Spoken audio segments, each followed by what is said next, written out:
Hi everyone, this is Suramya, and I will be your moderator for today's talk. And I'm a second year PhD student at the School of Industrial and Systems Engineering. And welcome to the graduate student community Fall 2025 seminar series. And today we welcome Professor Eric Day. First, let's talk about our GSC team.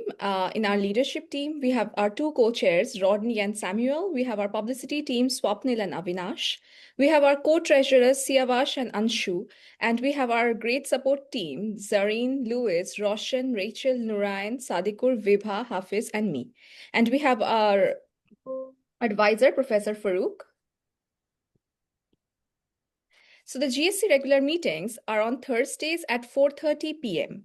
Meetings will be held on Zoom. And if you want to join GSC and you want the link or you want to ask questions about it, you can contact Samuel and Rodney.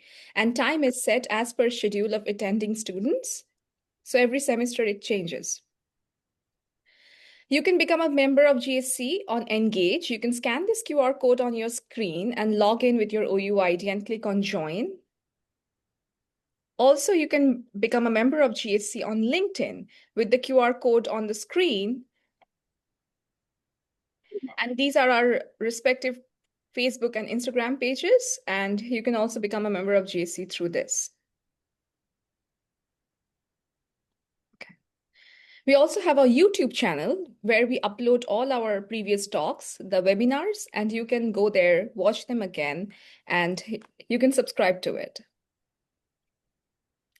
So we have our Dave and Susan Bird team room, which is for the GSC meetings. The Bird team room is available for all the GSC members for using. It has amenities like the couch, the whiteboard, the coffee pot and microwave, and email if you like access of it. And there will be a link of a Google form in your chat as soon as this talk starts, and also once in the middle of it. And you can please remember to log into it and give all your necessary details with your email ID. So this semester, we are looking for research frontiers with generative AI. And generative AI is reshaping research, industry, and society. But how do we use it responsibly? This fall GSC seminar series brings together leading voices from academia and industry to explore. We seek to feature speakers who can address one or more of the following themes. The first one is how people can work with generative AI to create intellectual, economic, and social value and connect these domains. The research issues, methods, applications that arise when people collaborate across research, industry, and community, ways for people to design generative AI, initiatives that link academic inquiry, economic innovation, and social benefit in ethical and equitable ways. And today, hi, Professor Eric, and we are gonna listen to Professor Eric, and let me give a small introduction about him. Professor Eric Day got his PhD from Texas A&M University, and he's a professor of industrial and organizational psychology in the Dodge Family College of Arts and Sciences and the faculty fellow of the Institute of Community and Society Transformation. His research spans personal psychology and organizational behavior with an emphasis on performance adaptability. Funding sponsors for his research have included NSF, NASA, NHTSA, DoD, which is the Army, Navy, and Air Force, and DoD FAA CAMI. Current projects include better understanding on how leadership, team, and dynamics relate to team effectiveness.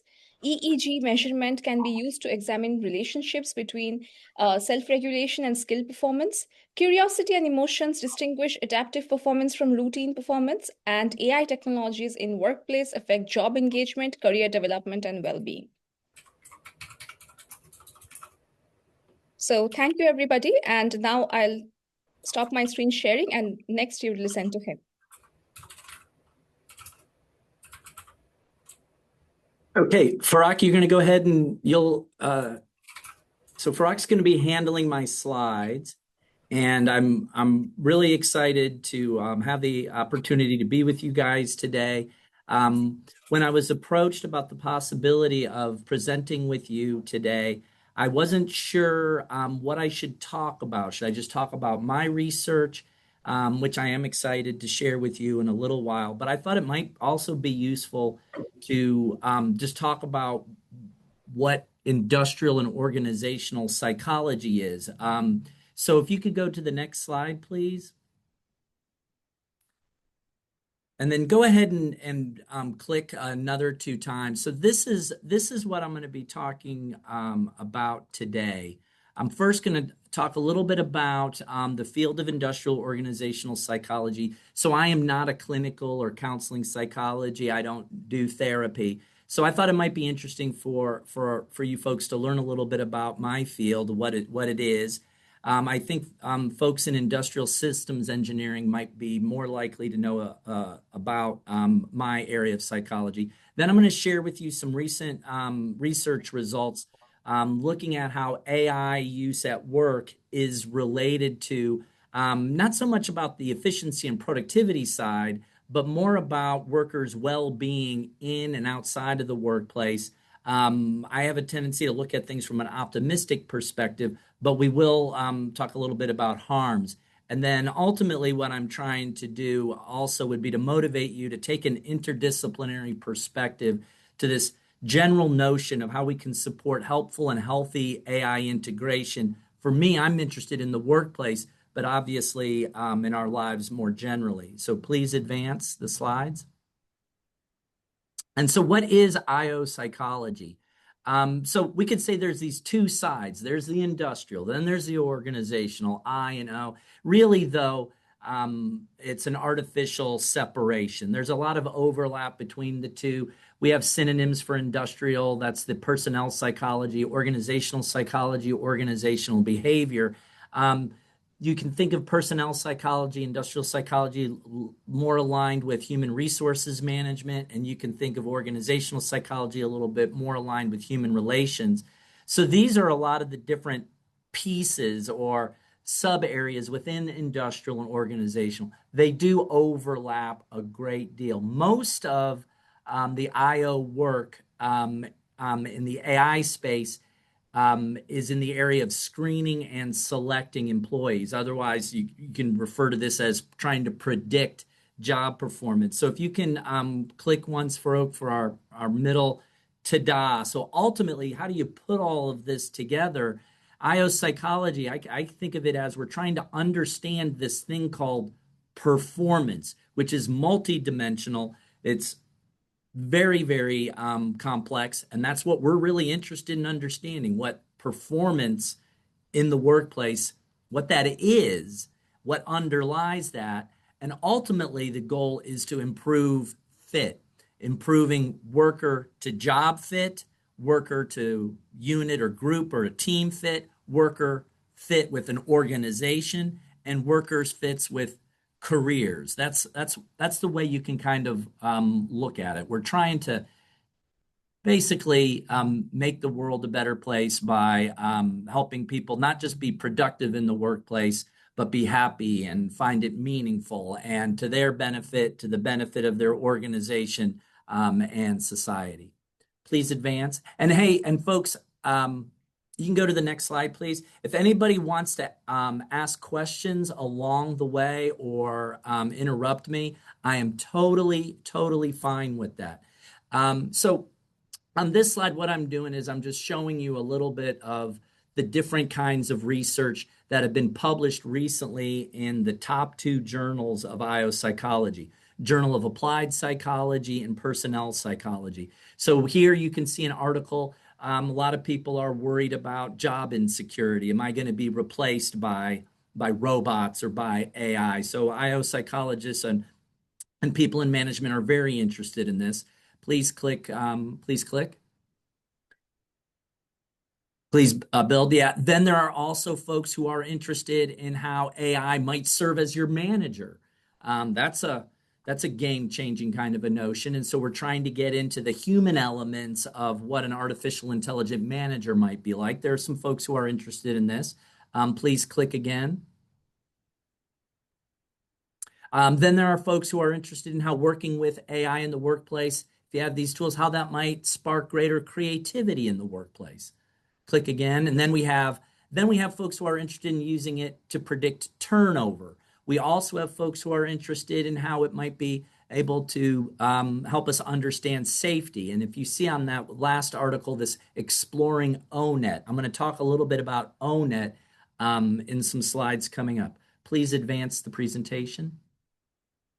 But a lot, as I mentioned before, a lot of what people are interested in. Yeah, go ahead and advance those next two and stop there. A lot of what IO psychologists are interested in when it comes to AI, these large language models, machine learning, how these can be used to improve the measurement and prediction of performance, how we're going to go about improving our hiring and selection processes, whether it's to maximize prediction, maybe it's to make it more efficient, but a lot of it can also be about increasing fairness. So please, and a lot of times we're doing this, you'll see here the mention of personality. So we're not just looking to maximize prediction, we're wanting to understand why things are predicting performance better. And we do that through psychological constructs. So personality characteristics would be a class of psychological constructs.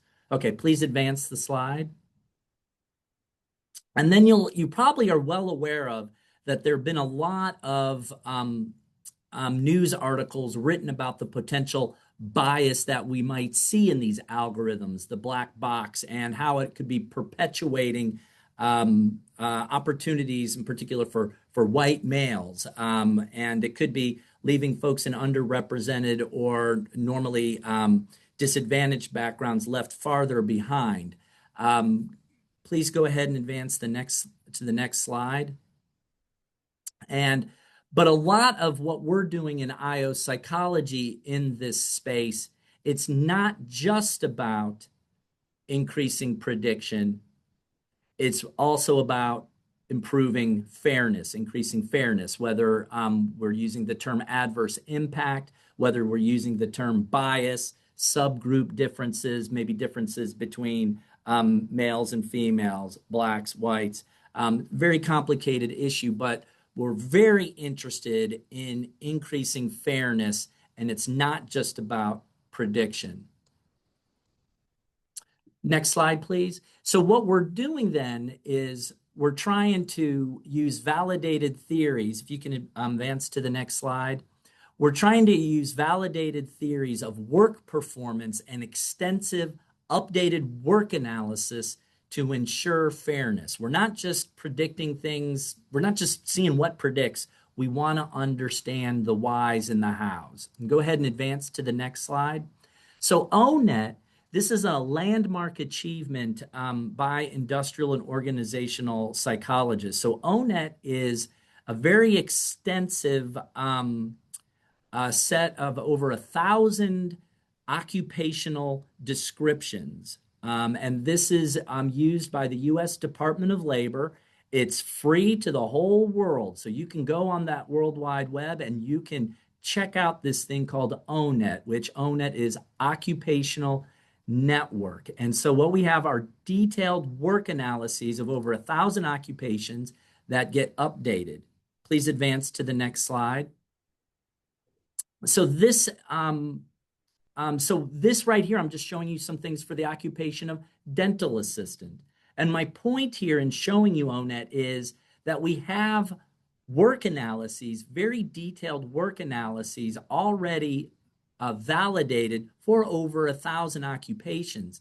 And my broader point, if you can go to the next slide, please, is that we already have these reasonably validated and constantly being updated theories of performance, you might say, for particular occupations. Now, they may differ a little bit depending on the organization, some nuances there. But what we're trying to do is map our prediction onto established psychological constructs underlying performance. So these might be things in ONET. These are the contents for every occupation. If you look at in the middle there, the worker requirements, the skills, the knowledge, the education, and even some of those worker characteristics, their abilities, interest, and work styles. We're trying to map our prediction onto these things which underlie effective performance for particular occupations. So if you could go to the next slide, please. So here I'm just showing you some of the the tasks and technology skills for a dental assistant. And when you go to the website, you can click around things, and you can get more details. Go to the next slide, please. And so here we have some of the skills and knowledges that are needed for this particular occupation. And again, when we're trying to look at what's on a resume, what might be said in an interview, and it might get automated, the scoring of that might get automated through some artificial intelligence tool. What we're doing is we're trying to map what the content of these interviews or these resumes or filling out of any kind of online form. We're trying to map those onto specific skills and knowledges that are needed for the job. And if you can go to the next slide, please. And then we can go beyond knowledges and skills, and we can go into, here it's referred to as work styles, but these might be also considered as very specific aspects of personality that, based on extensive work analysis, deemed important to, in this particular case, the job of a dental assistant. So I just kind of wanted to walk you through a little bit of IO psychology, particularly that personnel side as it relates to AI, and how I would say the bulk of what colleagues of mine in industrial organizational are doing, it's centered around prediction and fairness for employee for screening and selection of employees. I'm happy to answer any questions or clarify anything before moving on to the research that I've been doing. Okay, I'll go ahead and move ahead. And so in general, this is what my research is about, trying to connect the dots between using AI at work and how that relates to workers' well-being at work as well as outside the workplace. Please advance to the next slide. So I've presented some of this work at conferences on campus and outside of campus, for instance, at the annual meeting of the Society for Industrial Organizational Psychology. We take a mixed method approach. That means we use quantitative measures, and we also use qualitative measures. I'm very fortunate to have a wonderful team of collaborators. Jonathan Yee and Matthew Jensen, they're in Management Information Systems in the Price College of Business. And then over on the left, these are graduate students in my lab, doctoral students, Brandon, Sophia, and Piper. They're wonderful.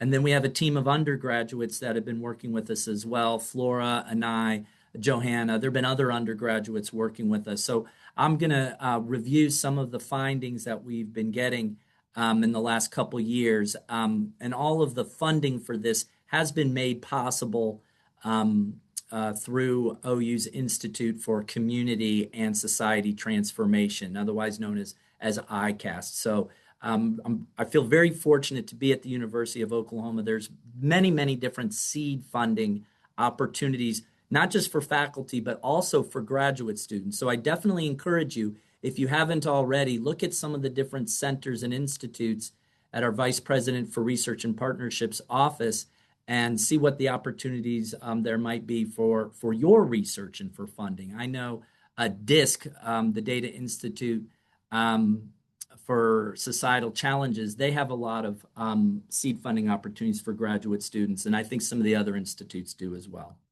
So my research, when I started thinking about AI in the workplace, I initially got pretty pessimistic. We're going to be replaced by machines. And I just didn't want to be that person. I'll just be perfectly honest. I didn't want to be that person. I worry about too much already, and I don't need one more thing to worry about. So I wanted to flip my switch, and I wanted to say, how can I be optimistic? How could this be a good thing? And the way I see it as maybe it's an opportunity, instead of feeling down in the dumps or burned out, maybe it's an opportunity for thriving, for flourishing, for living your best life, you might say. Please go on to the next slide.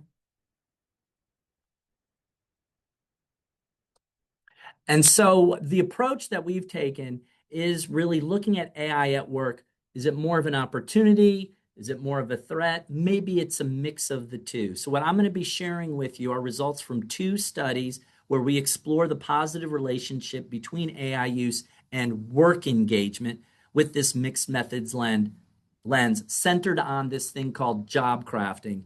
Job crafting is just our jargon for workers proactively expanding the boundaries of their jobs, often past their job descriptions. We use a lot of short self-report scales to measure our variables of interest in both of these samples. And then some of those questions also unlock prompts for participants to type in short narratives about their experiences with AI. And it's with this qualitative work that we're seeing many workers turning to AI, not just to be more efficient and productive, but also to create more meaningful work, growth opportunities. And in study one, we started to see evidence of a spillover of the benefits at work to life outside of work, what we might refer to as the work non-work interface. So in our study two, we took more of a balanced approach and examined potential harms alongside the benefits. And we looked at a variety of well-being outcomes outside of work. Next slide, please. And so again, rather than feeling burned out with emotional exhaustion, depersonalization, and reduced accomplishment, this is what burnout is in the scientific literature. It's not just a physical exhaustion or even an emotional exhaustion. You feel disconnected. You don't value what you used to think was really cool and exciting, and you also just don't feel as accomplished as you once did. That's burnout, and we're trying to flip that in this research. So please go to the next slide. And the opposite, or the flip side of burnout, is engagement. And it also is comprised of three dimensions: vigor, or how much energy you're feeling, then that dedication, that's more of valuing the job, the valuing the work you're doing, and that absorption, which is you actually get lost in it. Oh my goodness, where has the time gone? You've been enjoying your work so much, or whatever you're doing. And that's the angle where we're coming in from. So please advance to the next slide. So our purpose then is we see that AI may be for workers an opportunity rather than a threat, an opportunity to craft one's job, to be proactive, freeing up your time and energy to engage in more value-adding work, upskilling, developing yourself, maybe even spending time collaborating with others, even though I'll be honest, in some of our research, it seems like people are turning to AI more than they are to their colleagues like they used to. That's actually a topic for a later conversation. I want to get more into ultimately how this could lead to thriving at work, the use of AI in the workplace. Next slide, please. So to understand the relationship between AI use and work engagement and well-being, we use what's known as the job demands resources model of work engagement. And we're doing so to explore dynamics and how workers might leverage AI to thrive at work. So I use the word thrive synonymously with flourish, synonymously with being engaged, more meaningful work. So the JDR model, as you can see here, describes a positive feedback loop with job and personal resources. So job resources are things in your work environment that help you meet the demands of the job. And personal resources are going to be things like your knowledge, your skills, your self-efficacy, your confidence, things that are in you. These things help you meet the demands of a job to where you're feeling engaged. Ultimately, that is associated with performance. But then there's this feedback loop. People who are more engaged, who are performing better at work, they have a tendency to be more proactive and doing this job crafting, again, where workers are changing their jobs to better match their preferences, values, and goals. Remember, I mentioned IO psychology. It's all about fit, improving the fit between worker and workplace, worker and career. Well, job crafting is how individuals are proactively improving fit. Next question.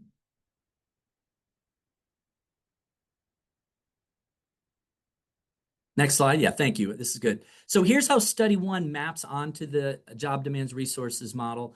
So we have AI integration in the workplace. This is a simple self-report. Is your organization, have they started to use AI tools in your work processes? Yes or no? And how that's a job resource feeding into the relationship between people actually using the AI, how engaged they feel, and then job crafting, specifically exploiting one's strengths versus exploring, developing oneself, trying new things. Next slide, please. So we did this we collected data over multiple waves, 1 month apart, 4 waves, and we did a number of cross-lagged models where we were disentangling with in-person fluctuations. So that's the extent to which your scores on engagement, AI use, and job crafting, they were a little bit higher than what's normal for you, a little bit lower, those kind of fluctuations. We're disentangling that from between person variability, how much people in general are differing from each other. And so we did a number of these cross-lagged models where we're looking at these different variables, how they're connected to each other, and in particularly in a cause and effect way with these cross lags with the within person's variability. Go to the next slide. And this is a summary. One more. You just jumped ahead a little bit. Go the other direction, please. One more. Yeah, we'll stop right there. That's good. And you can go ahead and click one more time for a build. Sorry about the new. We'll stop right there. So basically what we're seeing, we see large positive relationships. So I would say on par with anywhere between a 0.25 to a 0.45 correlation. That's what we're seeing with all those positive, those blue connections. We see the AI integration positively related in particular to the AI use. The people who are using AI more are reporting being more engaged. They're also reporting crafting more, vice versa. That's at that between persons level. At that within persons level, we see a different story. The relationships are much smaller and they're an inverse relationship. I'd put, frankly, more stock in the positive between person relationships than I would these inverse relationships. With these inverse relationships, those cross lags, we see an inverse relationship coming out of work engagement, where when people are feeling already pretty engaged more than what's normal for themselves, they're less likely to craft. They're less likely to go to AI use. But when they're feeling less engaged, that's when they seem to be turning to AI or turning to craft. And when they're turning to craft, they're less likely to go to the AI. But these are really small cross-lagged relationships. They're near zero. Maybe they're statistically significant. They are. But those positive relationships at the between person level are much, much stronger. Next slide, please. So then going to the qualitative portion. So we had one question. In the past month, I used AI technology to give me more time to do other things at work. And if they responded at the midpoint or higher, then these open-ended prompts came up. Describe what the technology was doing. Describe the other things you did because of the time given to you by the AI technology. Describe how doing these other things was helpful. And so that was the qualitative piece. So we looked at people's short narratives and we coded them. And we used a bottom-up procedure. We just let the data speak for itself, you might say. We didn't apply any theories to the coding when first looking at it. Not until after we got our codes. Go to the next slide. So what I want to emphasize now is what benefits do workers report from using AI to offload some work tasks? So the code here at more the bottom level, the medium level, where you have the shaded pink and shaded red, those are our original bottom-up codes. And then at the higher level, now we're starting to use some psychological constructs from theory to kind of make sense of them in this hierarchical framework. And we certainly see the darker the red or the lighter the pink. The darker is the more responses, the higher frequency responses. The lighter shade are lower frequency codes or responses.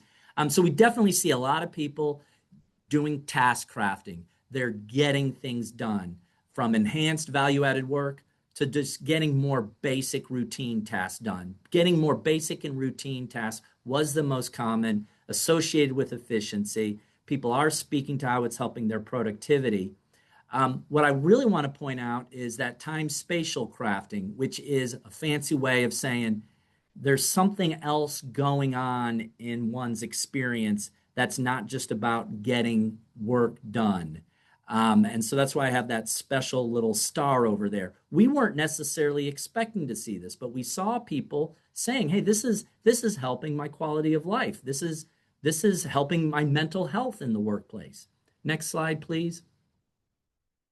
And so just real quickly, with that fancy star there, that improved well-being. So these are just a couple of examples of what people put where we coded this as improved well-being. I spent more time with my family. It has improved the quality of my life. I felt more relaxed knowing that I have time free due to the responsibilities the AI took on for me. So these are just a couple of examples where we saw that people are saying, hey, it's not just about financial success. It's not just about being more efficient or more productive. I'm I'm feeling better at work and outside of work. And so we really wanted to get more into this in a second data collection. If you could go to the next slide, please. So going back to that job demands resources model, now we're taking that AI use, work engagement, and job crafting, and we're looking at how that's feeding back into the personal resources. And so we're looking at well-being outside of work as a personal resource. That is, if you're feeling pretty good in your life outside of work, you're probably more likely then to have more energy as well as a calmness about how you approach your work. Next slide, please. And so these are just some preliminary results. So these are correlations between self-reports of using AI at work. I'm using AI to get things done, help me make decisions.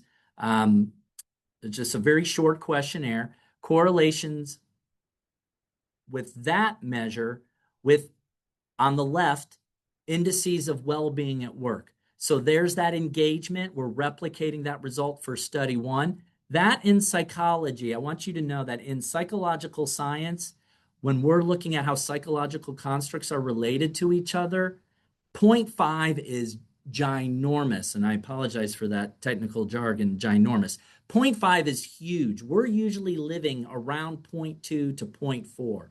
So these correlations on the left, you see a stronger relationship with development crafting and promotion growth crafting. Those are very similar types of measures getting at you're trying to do more for yourself, developing yourself. That crafting compared to the strengths crafting, which is still a positive correlation, and then prevention or minimizing risks. Hey, I'm crafting at work, but I'm doing so just to preserve the status quo. We're still seeing a positive relationship there. And then here's an interesting one. It's smaller, but it is statistically significant. People who are reporting using AI more at work, they also report engaging in some what we call counterproductive work behaviors. That is, they're using time at work to do non-work things like calling mom, which is a good thing. You should call your mom. Calling your sibling, those things like that, or maybe doing a little bit of online shopping. But the other side, the well-being outside of work, that's on the right side here. Smaller, but still they're statistically significant. And these are the dots that I want to connect. How is AI use really related to people reporting greater work-life balance satisfaction, greater life satisfaction in general? They are reporting a little bit more work to family conflict or family to work conflict.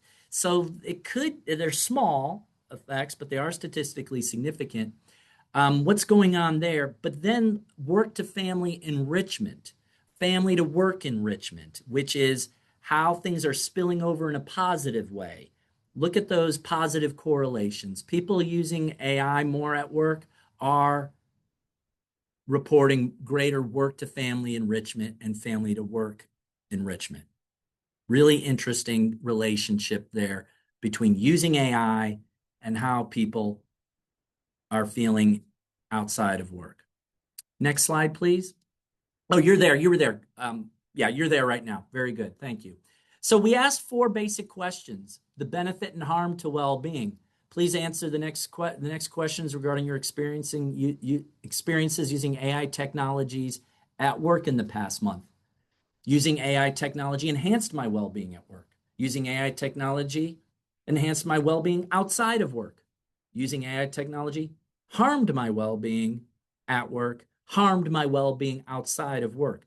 So these responses are on that 1 to 7 scale, and we see in general higher scores for enhancing well-being than we are for harm. We are, for these questions, each of these has opened up a prompt box. And so right now, my undergraduate students and graduate students have been coding people's responses, explaining how it's enhanced their well-being at work, how it's enhanced their well-being outside of work, how it's created harm. We're in the process of coding those right now. Next slide, please. I think it's important to just take a real basic, let's just look at the data. So you can see here how the benefits to well-being at work and outside of work, we have that negative skew. So yeah, a lot of people reporting benefits, but I don't want to be dismissive of those people who aren't reporting so much of the benefit, that they're disagreeing. That's still an important percentage of our sample here, a good 20% or so, disagreeing with the idea that there are benefits to their well-being from using AI at work. Now to the next slide. So the next slide, now this is the harm to well-being. So now we have that positive skew. So again, we're seeing, even though most people are reporting little harm, they strongly disagree, we still have an appreciable percentage of our sample who are agreeing that it's creating some harm for them at work and outside of work. And again, we're in the process of coding their explanations of this. We're in the process of doing that. And we end up we see a double-edged sword. We see sometimes people reporting benefits to their mental health. And we see some people reporting some detriments to their mental health.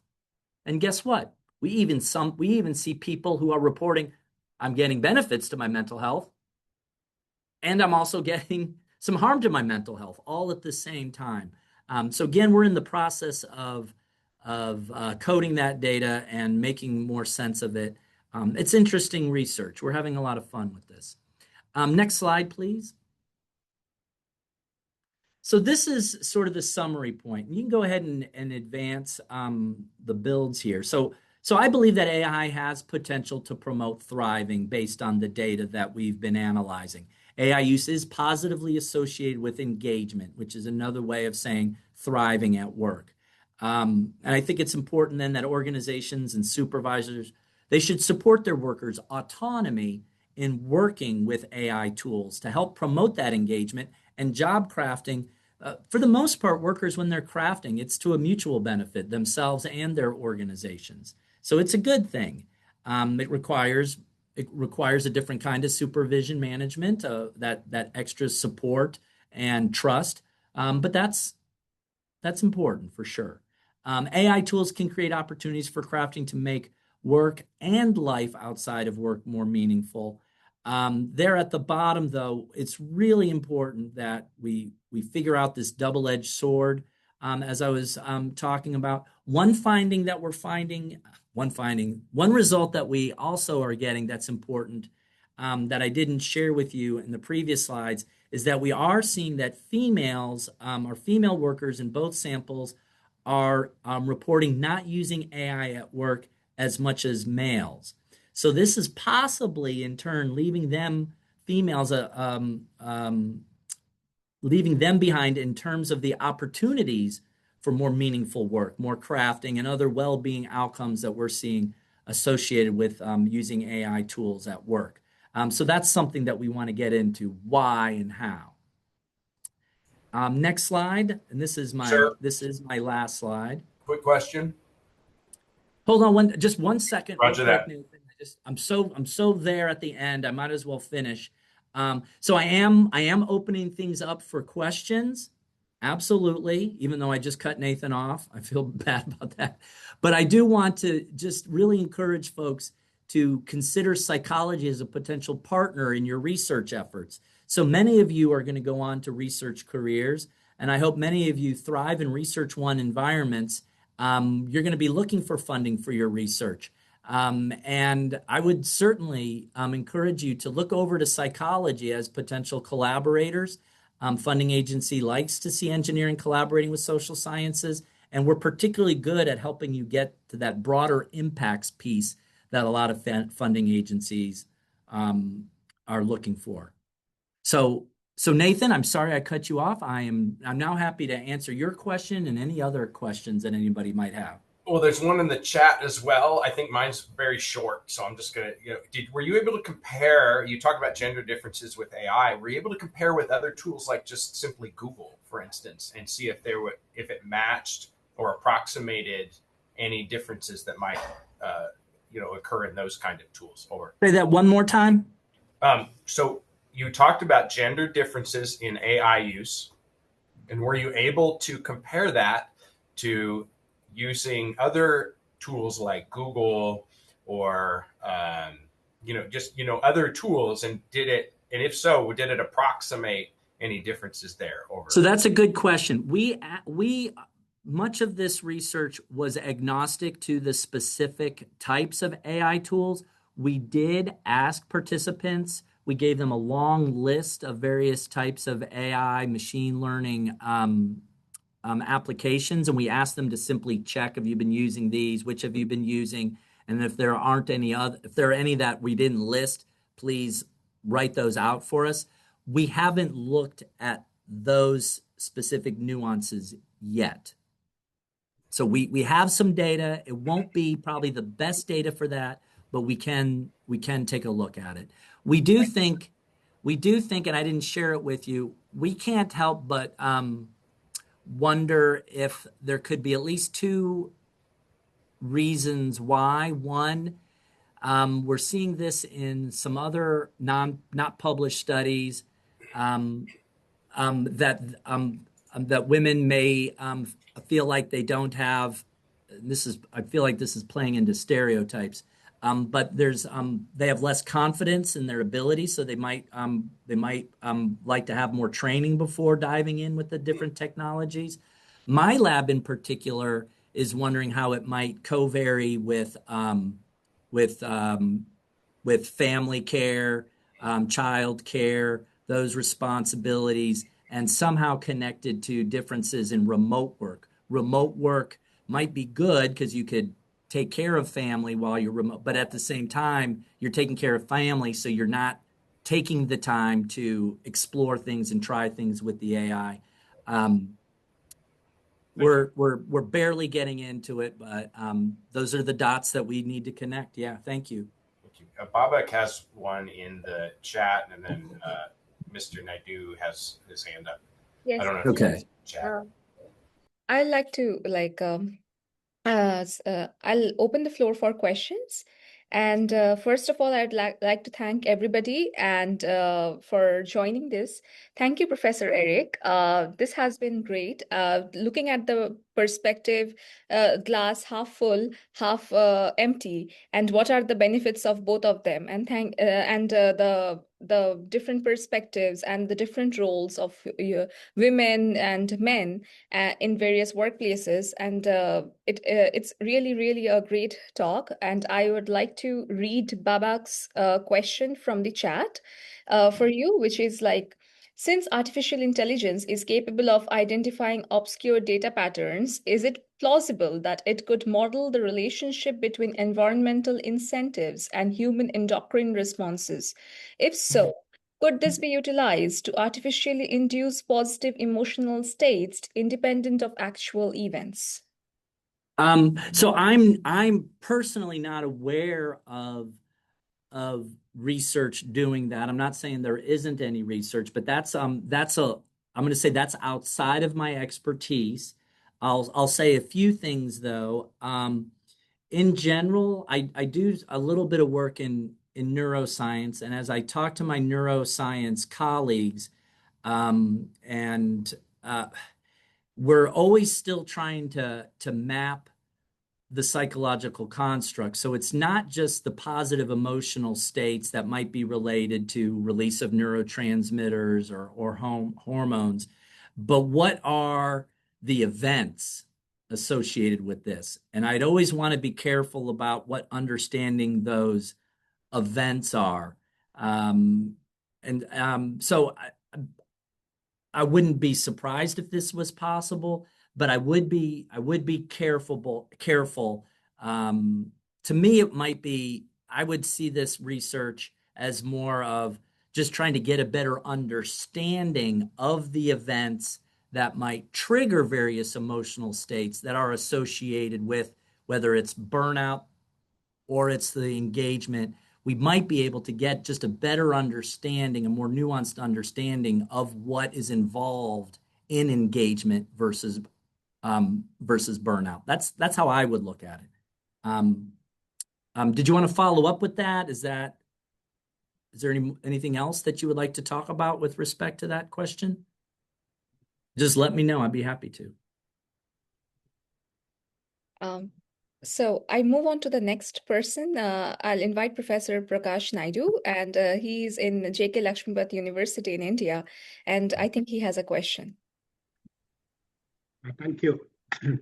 Yeah, so my question is more related to my understanding of psychological aspect of management back in 80s when I was doing a diploma in management. So there used to be something called Theory X and Theory Y of management, in which one of that used to say that a human being or a worker is inherently lazy and they need very close micromanagement to perform to their best potential. And then the other theory was that no, the human being is very enthusiastic to work. It's only motivation and correct environment which should be provided and encouraged to get the best out of that person. So my related question is that with the AI into the working mode, is there any relationship possible to be established between those theories? Because Theory X and Theory Y are almost diametrically opposite. Our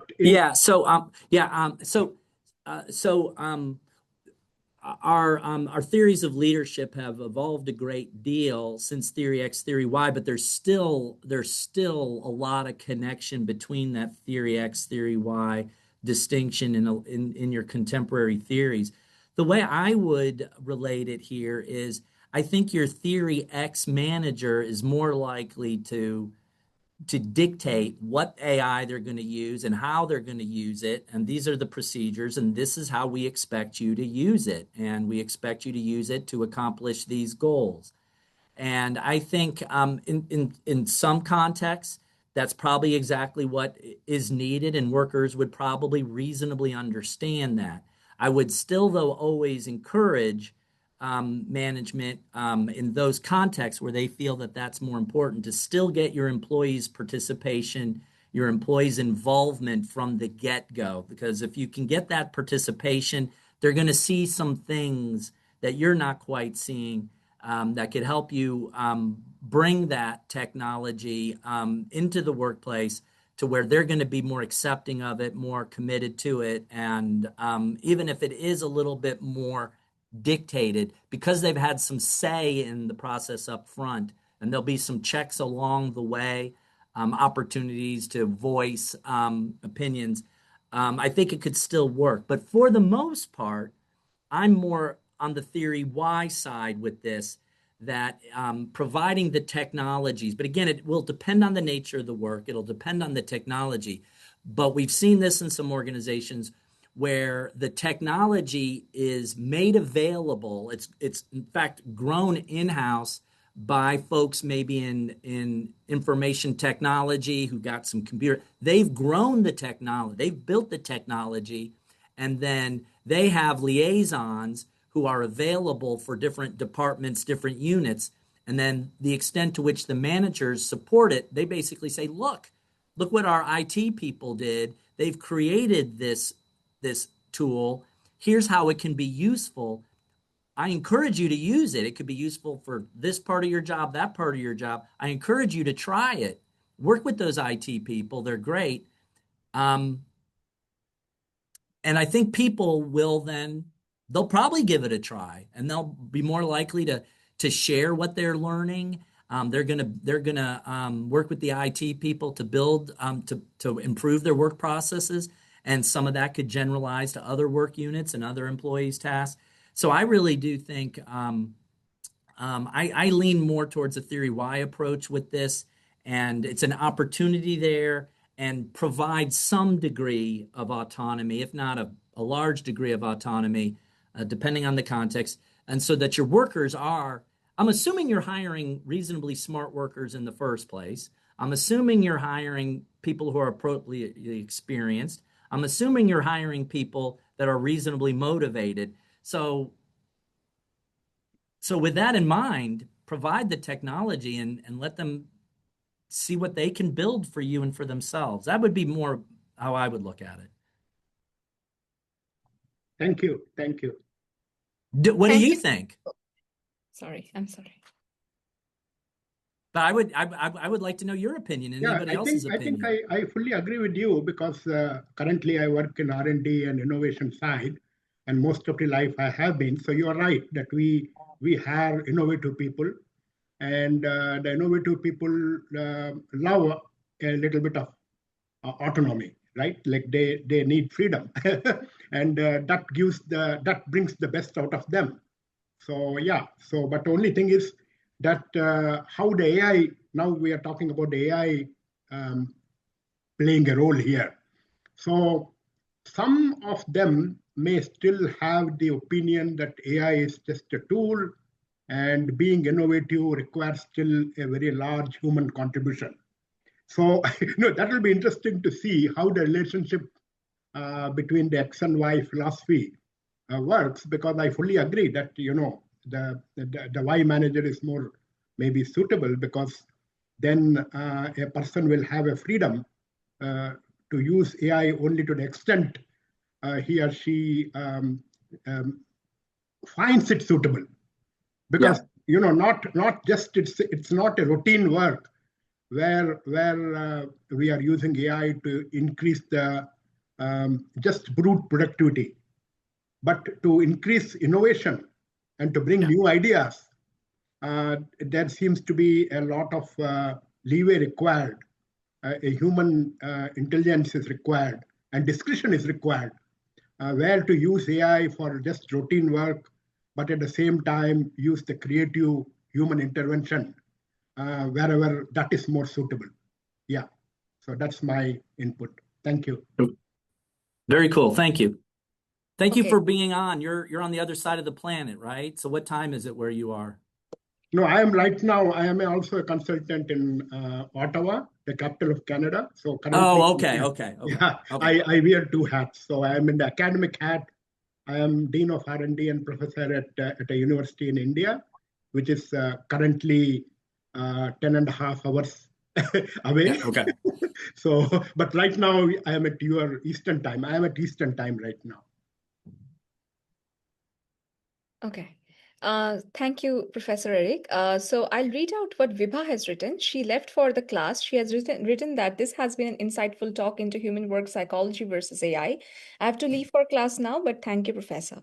Next, I'll read out what Nathan Dung has said about this. And he has said that I think he said something, at my company, we have contracted with AskAge and are quite vigorously pushing its use. We also have an AskAge liaison. However, my use AskAge is about as good as ChatGPT 3.5, but I'm not a fan. Would you like to comment on it?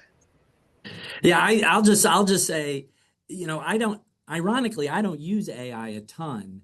when I use AI, I have to have a conversation with it. And the more, what I've learned in talking to students, when I've asked students to use AI, it seems like the more you know about a topic, actually the more useful the AI will be. But you have to press it, you have to have a conversation with it, and then you also have to, depending on the work, but probably also then still talk to some other humans that have some expertise. Yes, use it as a foil. I agree. Yeah. I would like to invite Professor Kim Wolfenbarger for her comments and questions if she has, because she has told us where we got the theory X and Y for people to Google it and read about it. So would you like to say something, Professor? I am happy to listen to people's comments. I am deeply skeptical of the push to integrate AI into everything because otherwise we're all missing out. And so one of the things I'm trying to do myself is to listen because I already know what I think. And this has been it's always helpful to hear from Dr. Day. He was on my PhD committee, and I want to support his encouragement for engineers to learn more about what psychologists do. So I'm an industrial engineer with a human factors background, which means I was one of those folks he talked about that was already pretty deep in the psych literature, but it has really enriched my own practice as an engineer and as a professor. And not a kind of a secret, I almost switched my PhD work to psychology as a result of taking so many classes over there. So it's a great field, and I think that the more you know, the better engineers you'll be. Thank you, Professor. Anyone would like to comment? Rodney, Kuntal, we are waiting for your comments.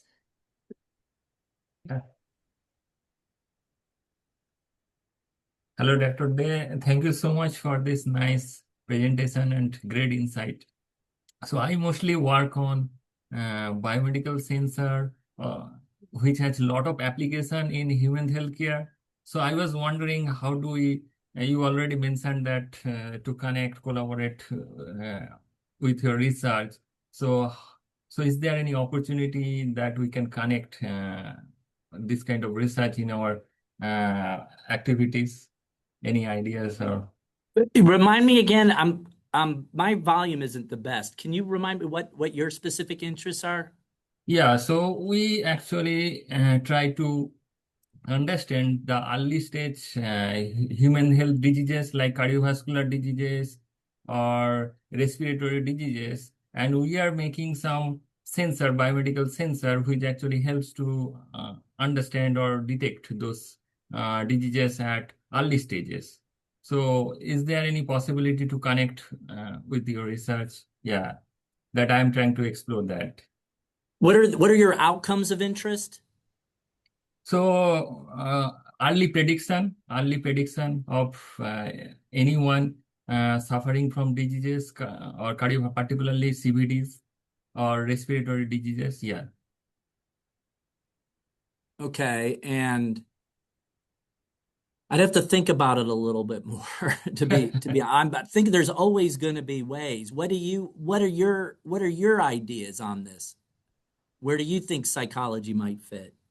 Yeah, psychology, because if something changes in your heartbeat or other thing, that's in psychological behavior is also supposed to change the persons, and that if we could detect by the using of AI and early prediction, that can help to detect that the person is in danger or having some problem. So that's how I was thinking to connect to that. Yeah, so I mean, a real basic kind of thing that a lot of psychology folks would be interested in is how you can support just the adoption of that technology by the client, by the patient, and what's going to get them to use it if it is effective. It's one thing for something to be effective, and then it's another thing to get humans to buy into it. So that's a real kind of basic issue that where psychology can help.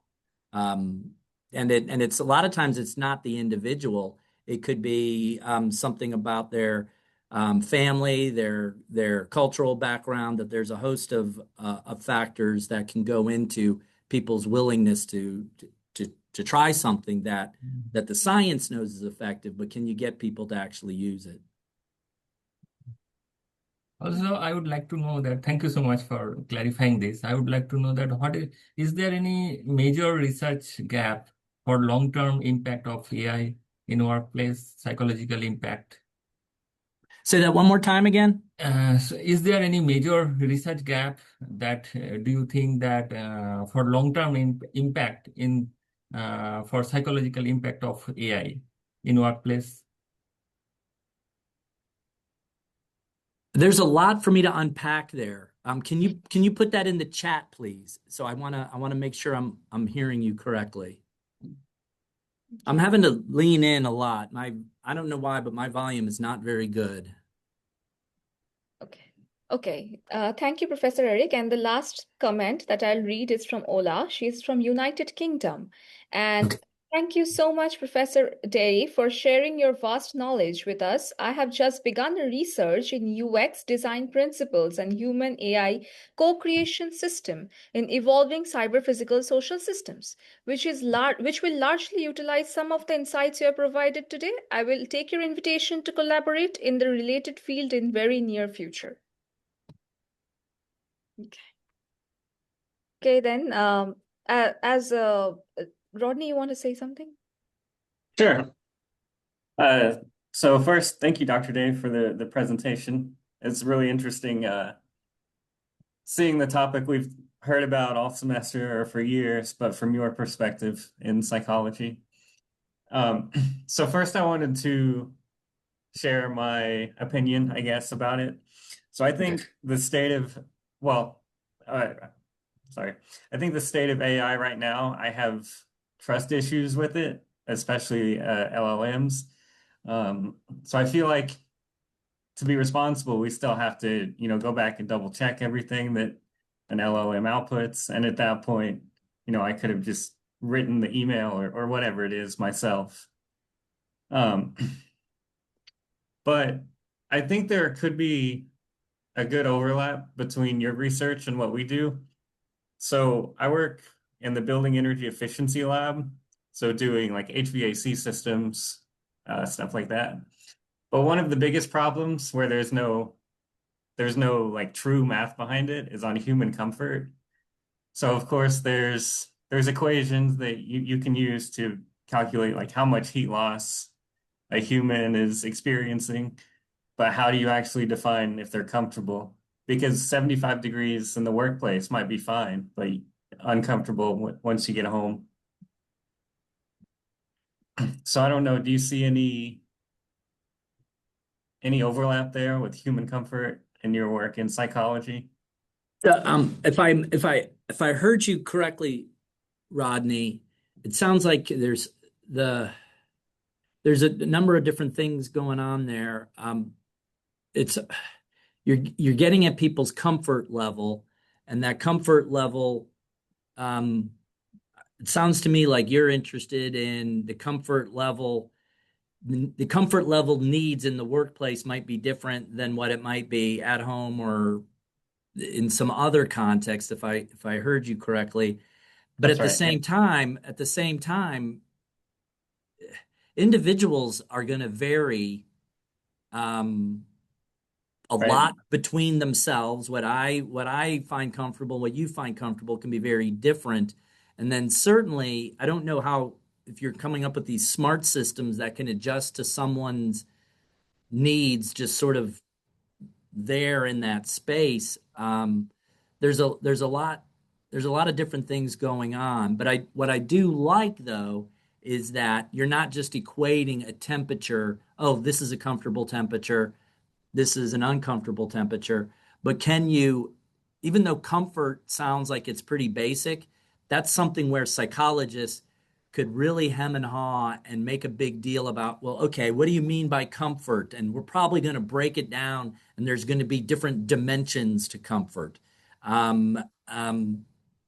that's what would happen if you partnered with a psychologist, probably. Let's unpack this thing called comfort. But I would say that folks in human factors psychology or industrial systems engineering, they're more likely than IO psychologists to have who have done a lot of work in that kind of a space and that kind of a topic. So I don't think that was a direct answer to your question, but that's what I got for you right now. Oh, that's helpful. Thank you. Yeah. Because right now, what the sort of industry standard is they've done a lot of surveys from people to say, state a range of what their most comfortable temperatures are. And then based on all those surveys, they came up with a sort of aggregate range and said, as long as you're between these temperatures, it's fine for human occupancy. Gotcha. And then I'm seeing in the is there any research gap of long-term See, that's a wonderful question because I don't think we've seen anything longitudinal yet. I don't think that's like over years. But I think that is a huge gap. My guess is that there are folks working on that.